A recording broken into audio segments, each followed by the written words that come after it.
Okay, so resume tayo. So we have discussed already the Boyle's law where temperature is constant, and then we have already discussed also the Charles law where the pressure is constant. So here, what if volume is constant naman? So there's no change in volume. Okay, so Gay-Lussac's law. So this is what we call Gay-Lussac's law. So if the volume of a particular quantity of a gas is held constant, then with any change of state, the absolute pressure, of course, will vary directly as the absolute temperature. Okay, so always note natin guys, yung tawag doon, yung term na absolute. Kasi, ayun nga. So technically, sa pressure, same pa din naman. Pascal, okay, gano'n. Pascal, PSF, PSI, and so on. Okay? So, proceed tayo.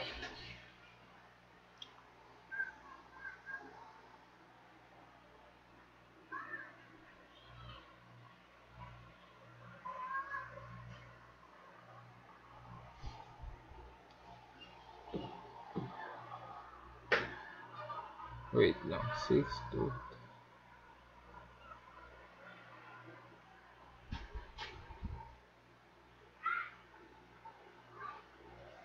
Okay, so ano tayo?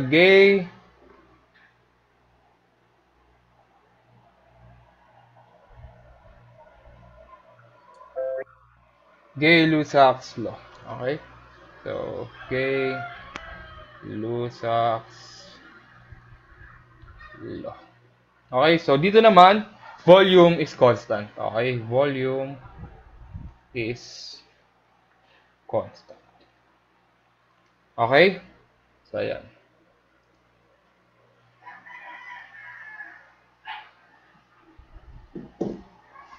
So, volume is constant. So, if the volume of any particular quantity is held constant, so absolute pressure daw is vary directly as temperature. So, from here, magiging P over T siya. And then, it's constant. So, P1 over T1 is equals to P2 over T2. Okay? So, ayan.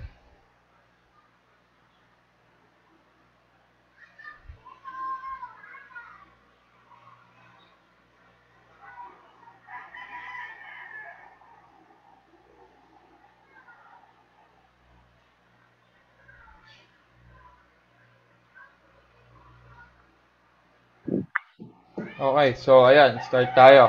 So, proceed tayo ngayon sa mga sample problems natin. Okay? So, first, okay, so we have a 30-liter sample of nitrogen inside the rigid metal container at 20 degrees Celsius. It's placed inside an oven whose temperature is 50 degrees Celsius. Okay, so from 20, naging 50 degrees siya. So, the pressure inside the container at 20 degrees Celsius was 3 atmospheric pressure. What is the pressure of the nitrogen after its temperature is increased to 50 degrees Celsius? So, let's assume, guys, na hindi nagbago yung volume niya. Okay? So, ayan. So, sample problem. So, number 1. So, meron tayong T1 na 20 degree Celsius. So, convert natin yan mamaya. T2, 50 degree. And then, P1, 3 atmospheric. Then, T2, yun yung hinahanap. So, mapapansin nyo guys, so, nasabi ko na dito, if P1 to P2 increase, dapat T1 to T2 increase also. So, ganun din. P1 to P2 decrease. So, T1 to T2 decrease. Okay? So, yan yung ibig sabihin nito. Okay? So, ayan. So, convert natin to muna. So, magiging 293.15 Kelvin. Ito magiging 323 Kelvin. Okay? So, ito yung working equation natin. Yan na yung derives niya. So, P1 over T1 is equals to P2 over T2. So, ang hinanap natin ay P2. Okay? So, magiging P1 over T2 over T1 is equals to P2. So, ano lang yan? Okay? Cross multiply lang.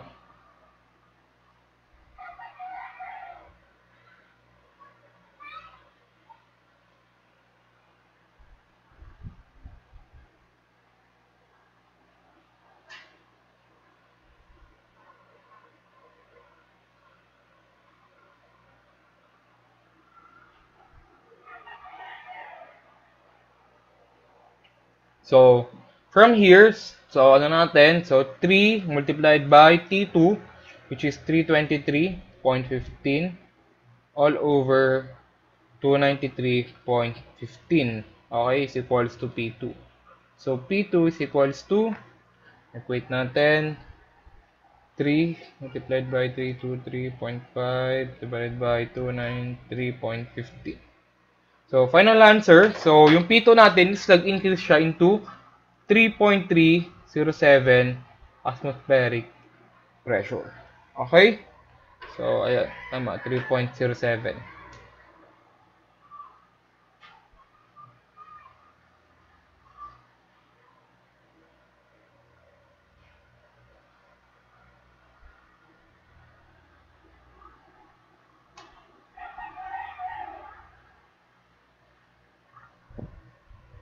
Okay? So, ayan yung sagot natin sa unang problem. So, next tayo. Okay, next problem. Balik tayo doon. So, next, determine the pressure change when a constant volume of gas at 1 atmospheric pressure is heated from 20 degrees Celsius to 30 degrees Celsius. Okay? So, ganun lang din yun. So, ayan. So, number 2, T1 is equals to 1 atm. T1 is 20 degrees Celsius. T2 is equals to 30 degrees Celsius. So, ito magiging 293 ulit. Kelvin. Ito magiging 303. Tama, di ba? Kelvin. Okay? So, P2 is unknown. So, ganun lang ulit. So, P1 over T1 is equals to P2 over T2. And then, cross multiply lang. So, magiging P1, T2 over T1 is equals to T2. Okay, so, ayan.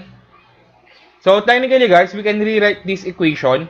Okay, we can rewrite this as P1, T2 is equals to P2, T1. Okay? So, pwede rin naman yun. Either of the two. Tama yan. Okay? So, note lang natin dito. So, 303.15 Kelvin over 293.15 Kelvin. Okay? So, no changes at all. Maliit lang pala. May pala no changes. So, final answer is equals to P2 is equals to 1.034 atm. Okay? So, ayan. Yun yung sagot natin. Okay?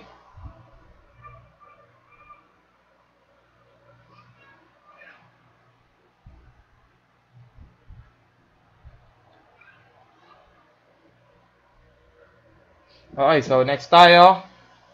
So, ayan yung Gay-Lussac's natin. So, technically, na-discuss na natin yung 3 basic law. Okay, so na-discuss na natin yung... So, sige, tuloy tayo. So, na-discuss na natin yung 3 basic law. We have the Boyle's law. Okay? Boyle's law. Charles' law. And then, Gay-Lussac's law. Okay? So, from these 3 formula, technically, we can come up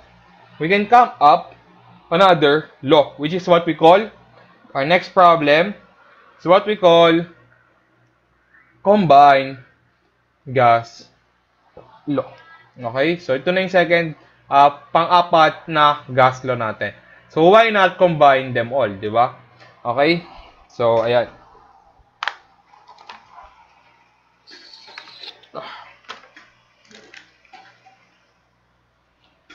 Ayan ito.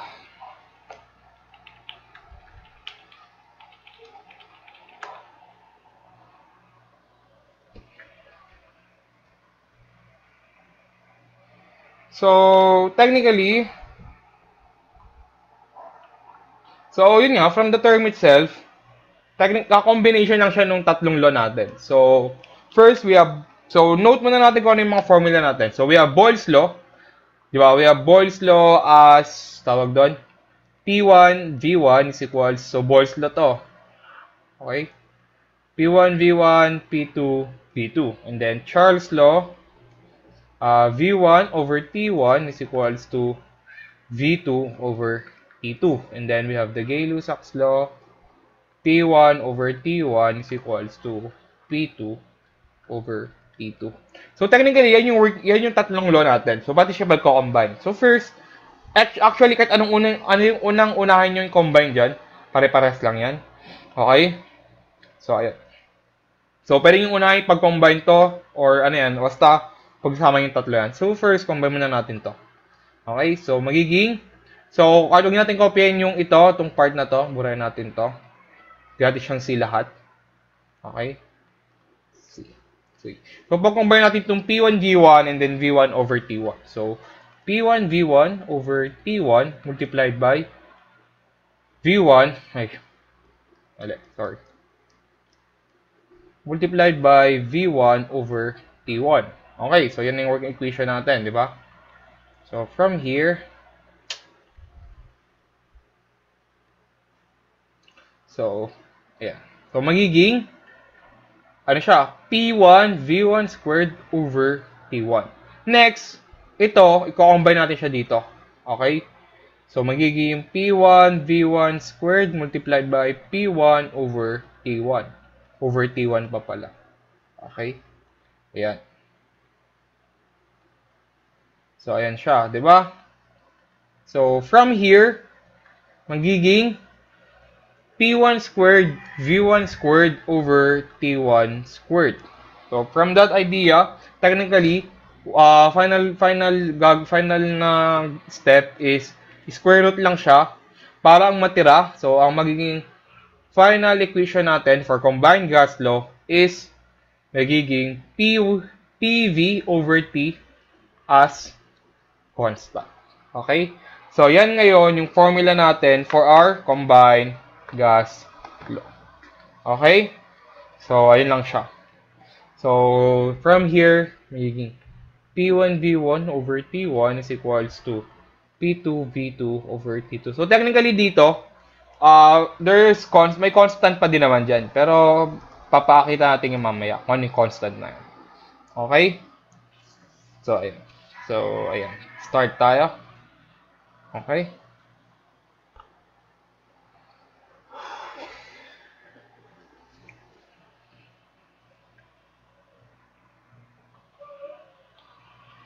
Okay, so ayan. So, ayan na yung formula natin. So, start tayo ngayon sa combined gas law. So, combined gas law. So, we have here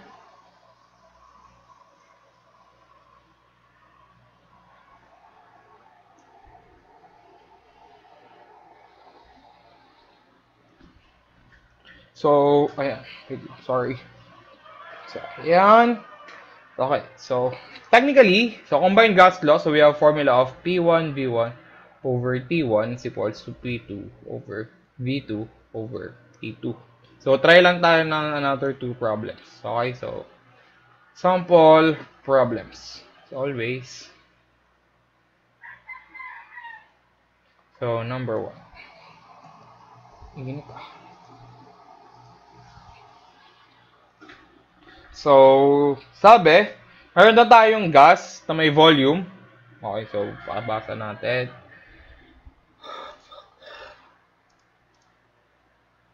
Okay, so ayan. So, a gas has a volume of 800 milliliter and with a temperature no negative 20 degrees at negative 23 degrees Celsius and 300 torr. So, what will be the volume of the gas if nag-increase yung temperature natin into 227 degrees Celsius and 600 torr of pressure? So, ayan. Yan yung working ano natin.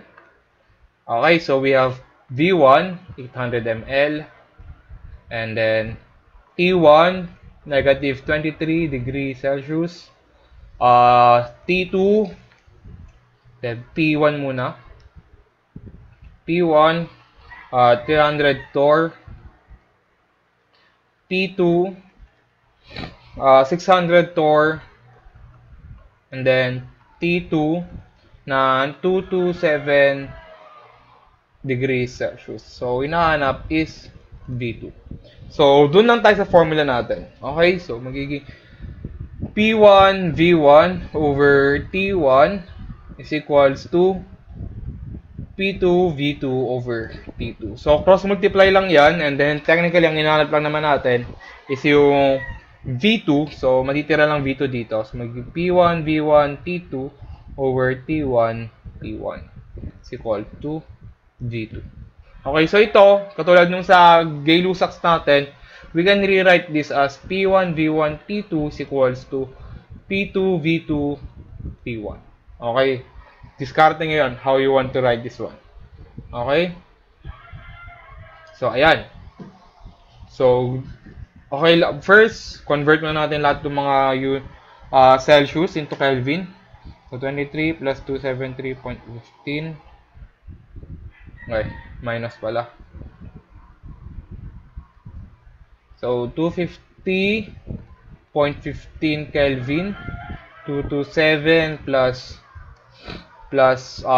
ito. Plus 273. 500. So, naging 500 Kelvin na yan. Okay?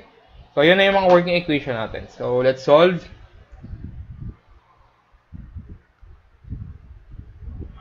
So, ayan siya. Okay.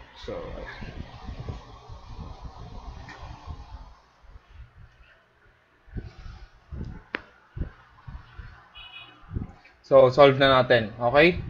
So, magiging 800 P 300 multiplied by 800 multiplied by 250 ay T2 pala multiplied by 500.15 500 over 15 yan T1 250.15 multiplied by 600. Okay, so final answer, technically, no changes at all. V2 is equals to 799.76 ml. Okay? So, ayun. Yan siya. So, wala talagang changes. 7.6 ml. So, lumiit lang. Hindi man ganun kalaki yung difference na. Okay, so next tayo. So, ganun lang din to. So, meron kang V1 na 8.06 liters. So, balik tayo doon. So, ayan. Next problem. The pressure of a 8.06 liter of an ideal gas in a flexible container is decreased to 1/3 of its original pressure. So, may P2 tayo na 1/3 ng P1. And its absolute temperature is decreased by 1/2. What is the final volume of the gas? Okay? So, medyo tricky siya, pero can handle naman. So, we have V1 as 8.06. Then, let's say we have P1 as P1. Okay? And then, sabi, yung bago niyang pressure is 1/3 or decreased to 1/3. Technically, naging 1/3 siya, di ba? Is decreased to 1/3 of its original pressure. So, yung P2 mo is naging 1/3 ng P1. So, T2 ay T1 mo as T1. And then, T2 is, sabi dito, decreased by 1/2. So, technically, naging 1/2 yung T2 mo. Okay? So, 1/2 T1. So, yan na yung working equation natin. So, technically, magka-cancel out. Yung mga dapat mag-cancel out dyan. And then, ayun. So, ito yung working equation. So, V1 P1 multiplied by T2. So, 1/2 P1 all over 1/3 P1. So, cancel out yan. And then, P1. So, cancel out din yan. Is equals to V2. And then, ito, ano lang natin to. So, magiging 3/2 V1 is equals to V2. Okay, so basic math na lang yan. I-check nyo na lang dyan sa solution natin. And then V2, so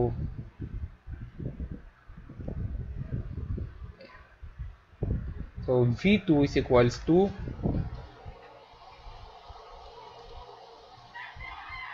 12.09 liters. Okay, so tumaas yung V2 natin. Okay? So, mapapansin nyo guys, sa combined gas law, it still follows yung 3 basic law natin. So, technically, kung makikita nyo yung P1 and then T2 yung P2 and T2 natin, against sa P1, pressure 1 and temperature 1, bumaba siya. So, dapat yung volume 1 natin is tataas. Okay? So, ayun. And last but not the least, after this formula, so, may naiwan tayong topic kanina. So, di ba? Hindi mo technically naiwan. May naiwan tayong discussion kanina.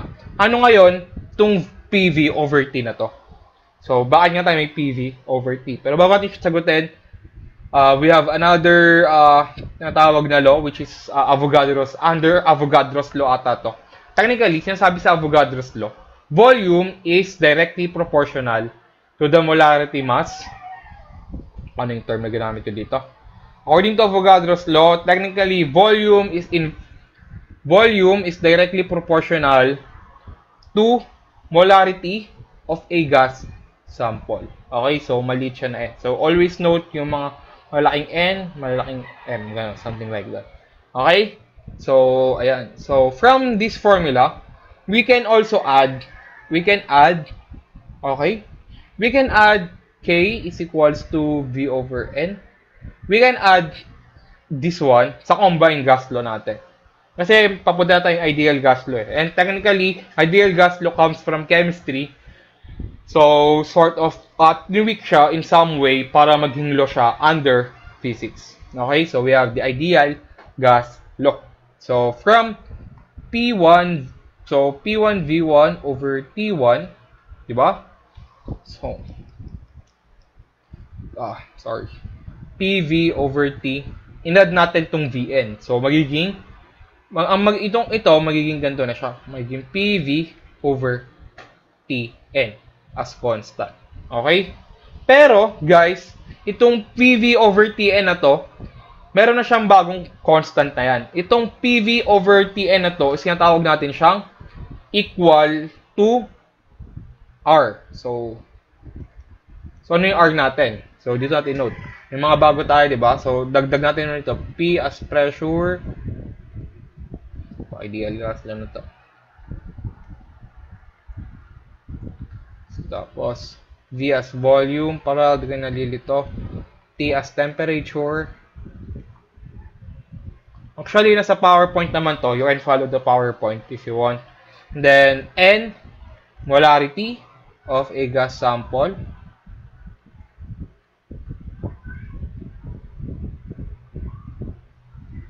And then we have R as universal gas constant. Okay? So, universal gas constant natin, guys, is relative siya sa chemistry. Okay? So, we have here, so ito na yung working equation natin. PV over Tn is equals to R. Or, we can rewrite this as PV is equals to nRT. Ang napapansin nyo sa formula, technically under siya ng chemistry kasi because of the term na gas law. Okay, term na yung term na tawag dito, yung molarity. Okay? So, first, before tayo mag-proceed sa next step, so we have this as first step, then ito, second step. So, before tayo mag-proceed sa third step, note natin na ang molarity of a gas sample came from mass over M. So, ano nga tong M na to? Yung M na to, guys, so may magkakaiba yan. Yung M na yan, ang tinatawag natin na molecular mass. Okay? Tinatawag natin siyang molecular mass. And then, yung M na maliit, so note nyo na, may malaking M, tsaka may maliit na M. Uppercase, tsaka lowercase. So, yung M na yan is what we call mass of gas.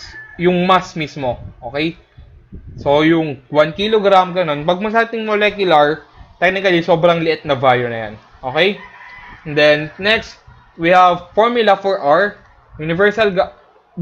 Other this formula, we have another formula for universal gas constant, which is R is equals to specific gas constant multiplied by molecular mass. So, technically, may naririnig kayong specific, ganon.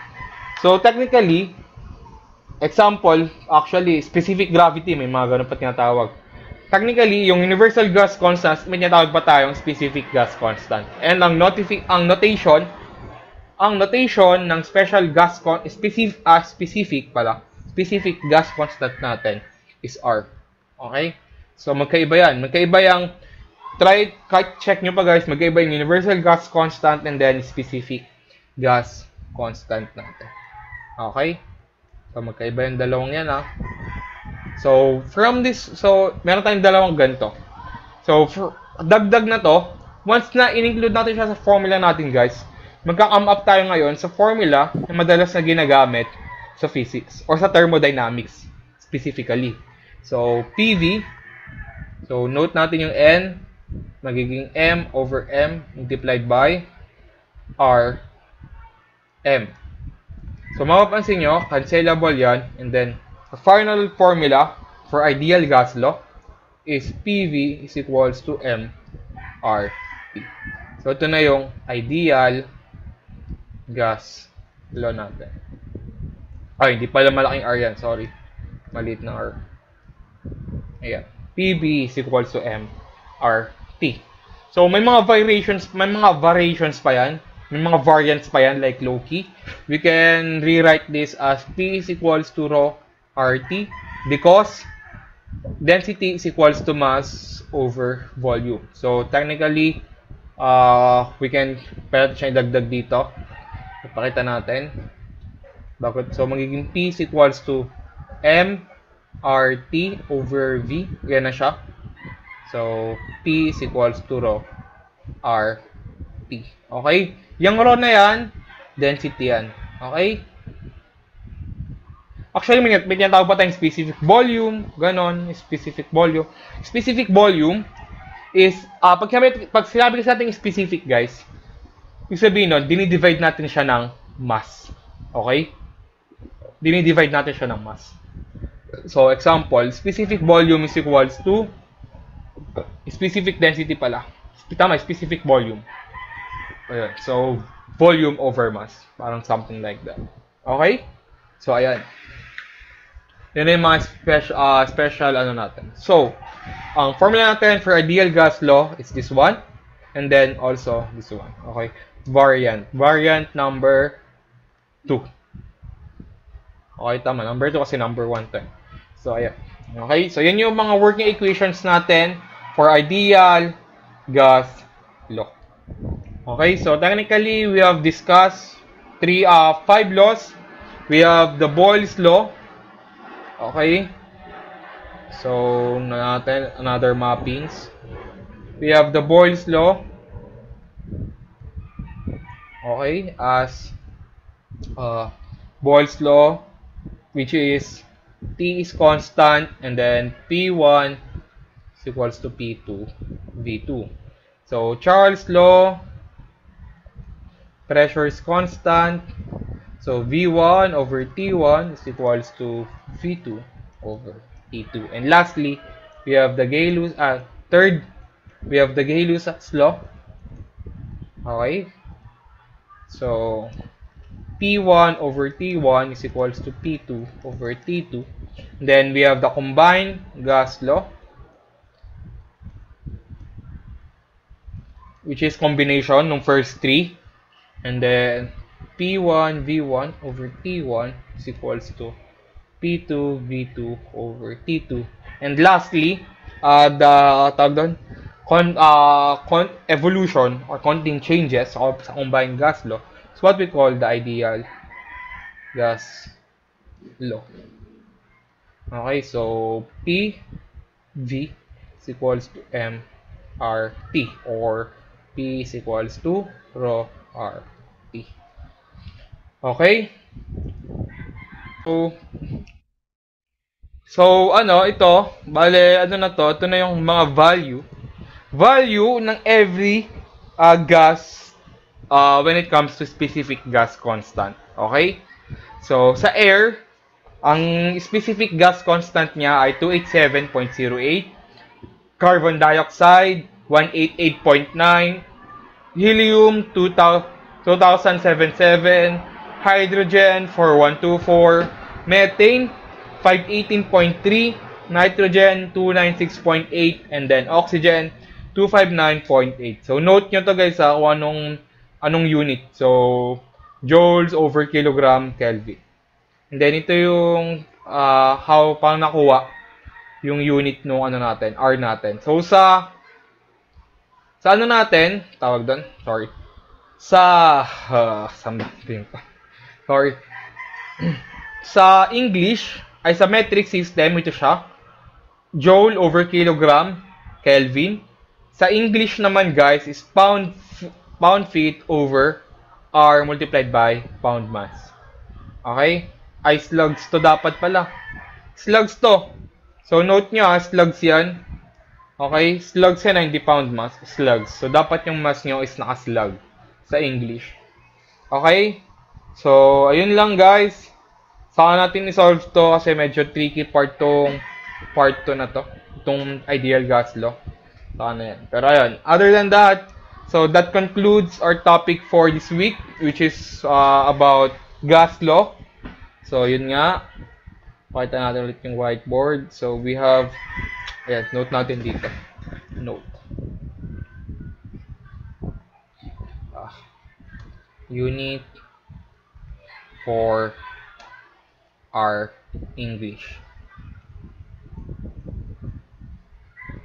Okay, off cam. Utang na loob. Tutulog kasi.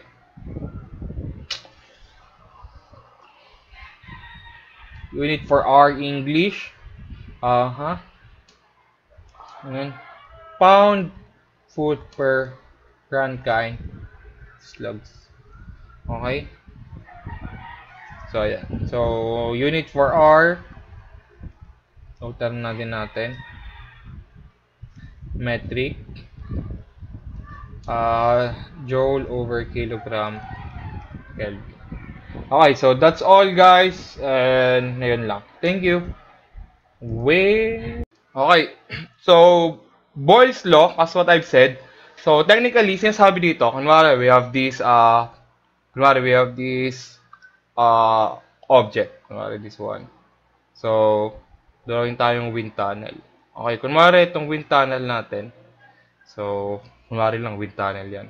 Okay, so, sinasabi, pag sa kabuuan, so we have, kunwari, part 1, part 2, 3, 4, 5, 6, 7. So, sinasabi, kung in every part, sinasabi dito, in every part, temperature is constant. Pag ganyan daw, according to Boyle's law, volume is inversely proportional to pressure. What do I mean by inversely proportional? So, sinabi natin in part 1, V1 is equals to 2 cubic meter. And then, our P1 or pressure 1 is equal to 50 Pascal. So, technically, once na tumaas yung volume mo in part 2, so let's say naging 4 cubic meter siya. So, ibig sabihin, dapat yung P2 mo is bababa.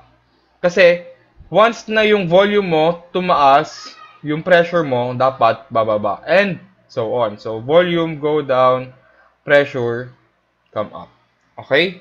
So, ayun. So, kaya tayo nag-come up sa formula natin from here, Boyle's Law. So, note natin, Boyle's Law.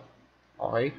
So, kaya tayo nag-come up dito kasi, so, from here, so, we have V is equals to K over P. So, and then, itong K na to is just a proportionality constant. And then, magiging, ito-transform siya to this one. PV is equals to K. And then, dahil constant nga siya guys, so magiging PV is equals to C. So, ibig sabihin, in every part ng equation natin, yung P multiplied by volume natin is constant. So, we can also say that P1 V1 is equals to P2 V2. Okay? So, yan ngayon yung working equation natin. Okay? So, sa Boyle's Law yun. So, yan yung working equation for our Boyle's Law. Okay? So, ayan. So, ayan siya. So, pakita natin. Okay? So, ayun yun. Ito yun. Ito yung ginagawa ko kanina. Okay? So, from here, from this part, V is equals to Kp nga, di ba? V or volume is equals to, yung K, proportionality constant siya, such as T, we can say. Okay, and then, dahil P1, PV is equals to proportionality constant, so we can say that P1, V1, at or P, pressure volume at every aspect, is constant in every part or every point of the wind tunnel. Okay? So, sinasabi dito, pupunta tayong whiteboard. Sinasabi dito, yung PV dito is equal din sa PV dito. Okay? As long as temperature is constant. Okay? So, proceed tayo sa mga sample problems na meron tayo doon. Okay? So, balik tayo. So, ayan. First, let's try to solve number 1. So, sabi sa number 1, we have a volume. So, a balloon with a volume of 2 liters is filled with a gas of 3 atmospheres. If the pressure is reduced to 0.5 atmosphere without a change in temperature, so ibig sabihin nun, constant temperature tayo from the first instant to the second happenings, what will be the volume of the balloon? So, first, sulat natin. Okay, so, dito tayo mag-sample problem na. Okay, so, burahin lang natin ito. Ano lang natin. So, magiging... Okay, you may close your camera, guys. Para di kayo makita. Okay, so, PV is equals to K, and then PV is constant. Yeah. Okay, so, first sample problem. Okay? So, number 1. So, we have, sabi doon, so, meron na tayong unang volume. So, let's note as 2 liters. And then, P1 equals to 3 atmosphere. And then, sabi, nabawasan yung pressure niya. So, yung P2 niya, bumaba siya into 0.5 atmosphere. Okay? And then, ano daw yung volume to niya. So, dito tayo ngayon iikot sa problem na to. Okay, always first check if parehas yung unit. So, kung parehas naman yung unit, you can proceed here. Okay, so solution, P1 V1 is equals to P2 V2. So, temperature is constant naman daw. Okay, so 2 multiplied by 3 is equals to 0.5 multiplied by V2. So, 6 is equals to 0.5 V2. So, divide both sides ng 0.5. So, V2 is equals to 6 over 0.5. So, ang bagong volume natin ay magiging 12 liters. Okay? So, technically, no changes naman tayo sa unit, guys. So, don't mind the unit and then diretso ano na tayo. Okay? So, So, next problem. So, ayun yung problem number 1 natin. So, next tayo, problem number 2. So, yung number 2, medyo tricky siya, pero can handle. Okay. So, number 2. Oh, hindi pala siya nandito. Ayan. Sorry. Problem number 2. Ayan. So, problem number 2 tayo. So, the problem is, to what pressure must a gas be compressed in order to get into a 3 cubic foot tank the entire weight of a gas that occupies 400 cubic foot at standard pressure? So, note natin yung mga given. So, first we have, ang hinahanap is new pressure. And then, technically, yung 3 cubic foot is V2. Okay, so P2. Kasi to what To what pressure must a gas be compressed? Okay, so ano yung bagong pressure mo? Okay, so may V2 pala tayo. But, inano ko yan? May V2 pala tayo. So, V2 natin is 3 cubic foot. Okay. And then, may V1 tayo na 400 cubic foot. So, yung P1 natin, medyo tricky kasi ang term na ginamit is standard pressure. Okay. Pag nabanggit yung term na standard pressure, guys, or standard temperature, standard density, technically, we're talking about SSLC. SSLC, okay, or standard SSLC, or what we call standard sea level condition. Okay? So, ito, ang pinopoint out nito, at SSLC is may mga certain certain parameters. So, example, in pressure, we have here, so, sa pressure, we have standard SSLC na, wait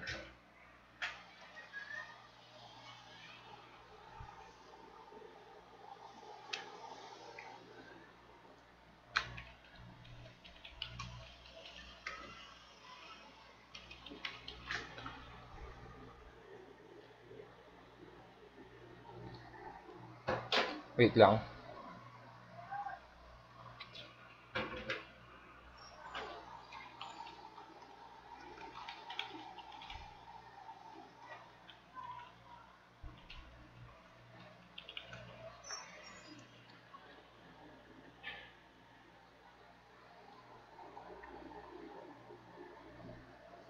Okay, so yun nga. So ang SSLC ng pressure natin at yun nga, SSLC or standard sea level condition ng pressure natin is in Pascal. We can use Pascal naman.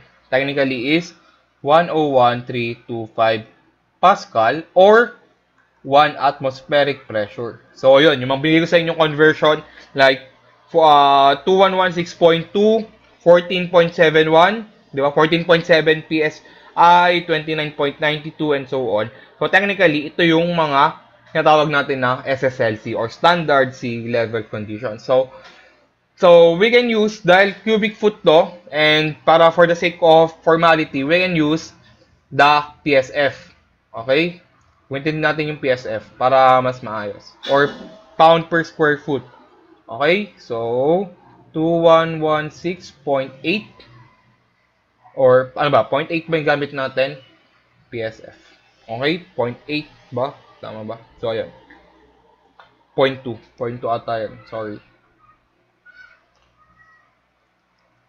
0.2 PSF. Okay? So, ayun.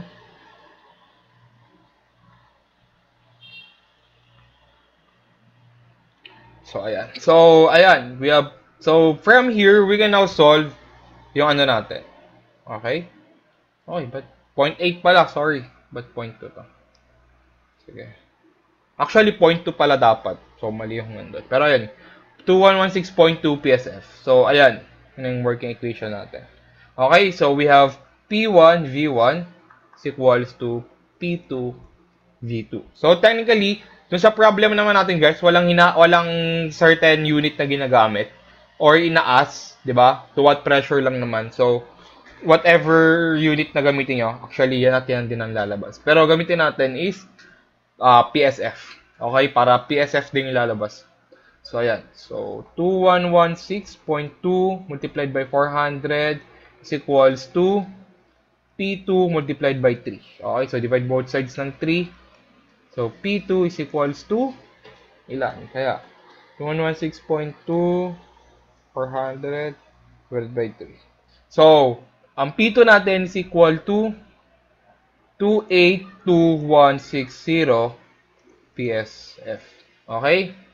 So, yan ngayon yung P2 natin. Okay? So, yung last number sa Boyle's Law, it will serve as, ano natin, quiz. Okay? Sige. Sa kanya na muna isipin yan. So, yan lang muna yung sa Boyle's Law natin. Okay? So, proceed na tayo sa sa next law. So, tapos na tayo sa Boyle's Law. So, sa Boyle's Law, temperature is constant. And then, we have the equation na volume is inversely proportional with pressure. So, sa Charles' Law naman, guys, what if pressure is constant? So, sinasabi naman dito, guys, yung pressure naman natin yung constant dito. Okay? So, if the pressure on a particular quantity of gas is held constant with any change of state, the volume will vary directly as the absolute temperature. So, note nyo yung term na absolute temperature. So, ibig sabihin nun, guys, from now here, from up to this point, ang gagamitin na natin na unit is Kelvin and then Rankine.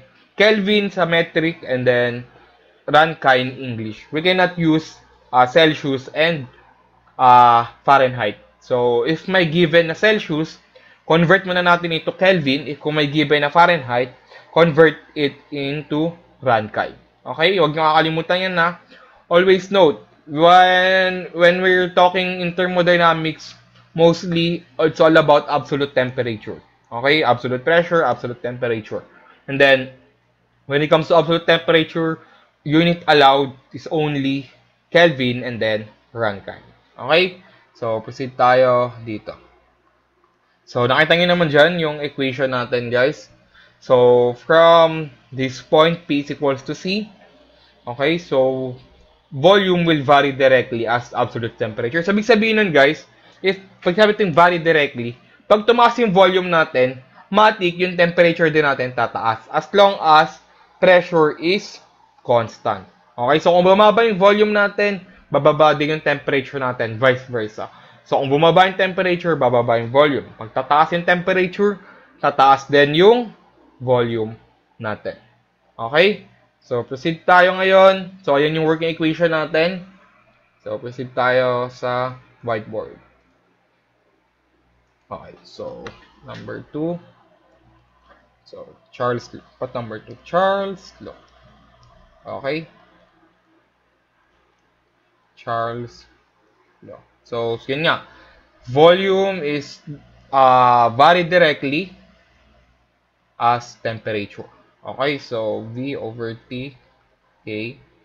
V over T. Constant siya. So, ibig sabihin nun, once na pressure is constant, ibig sabihin nun, every aspect of the object or yung wind tunnel natin, yung volume over temperature natin is constant also. So, magiging V1 over T1 is equals to V2 over T2. So, applicable lang to once pressure is constant. Okay? So, ayan. Constant. So, proceed na tayo ngayon sa problem solving. Okay. So, ayan. So, number 1, calculate the decrease in temperature. So, in Celsius. When 2 liter at 21 degrees Celsius is compressed to 1 liter. So, let's assume na constant pressure yan. Okay? So, ngayon, medyo tricky siya kasi yung problem is in Celsius pero we need to solve this one in Kelvin muna. Okay? So, note natin yung mga given. So, sample problem. Okay? So, number 1, we have first V1 is equals to 2 liters. And T1 is 21 degrees Celsius. V2 is naging 1 degree Celsius siya. Ay, 1 liter. And then find T2. Okay?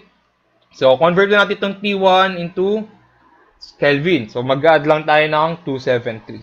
Okay, 21 plus 273.15. Yung ba yung binigay ko sa inyo? Check natin. Okay, 273.15 nga. So, convert natin siya. So, equal to 294.15 Kelvin. So, saka tayo mag-solve. Okay? So, V1 over T1 is equals to V2 over T2. Okay, so yan yung working equation natin. So, ayan. Lagay lang natin yung mga value. So, 2 over 294.15 is equals to V2 or 1. 1 liter yon. Kinompress siya. 1 over T2. So, cross multiply lang natin yan, guys.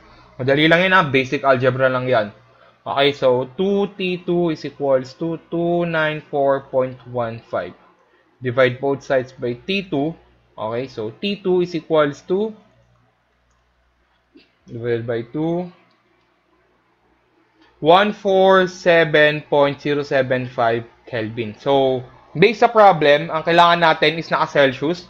So, convert natin siya into Celsius. So, T2 is equals to, minus 273 lang yan. 273.15. So, final answer is negative 126.075 degree Celsius. Okay, so makikita nyo guys, sobrang laki ng difference nung ano natin. Okay, although nag-decrease siya, pero ang laki nung decrease niya. Okay, so always note nyo yan. So, ayan yung final answer natin. So, next problem, number 2 tayo. Okay, problem number 2. Okay, so,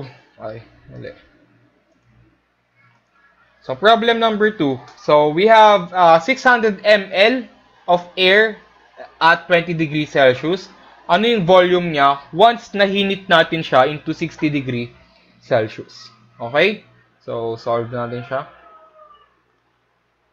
So, we have V1, 600 ml, and T1 na 20 degrees Celsius, and convert natin siya into Kelvin. So, magiging 293.15 Kelvin siya. And we have T2 na 60 degrees Celsius. So, hinit siya, di ba? Technically, pressure constant pa rin naman, pero hinit siya. So, 300, ilan to? 333.15 Kelvin. So, find V2.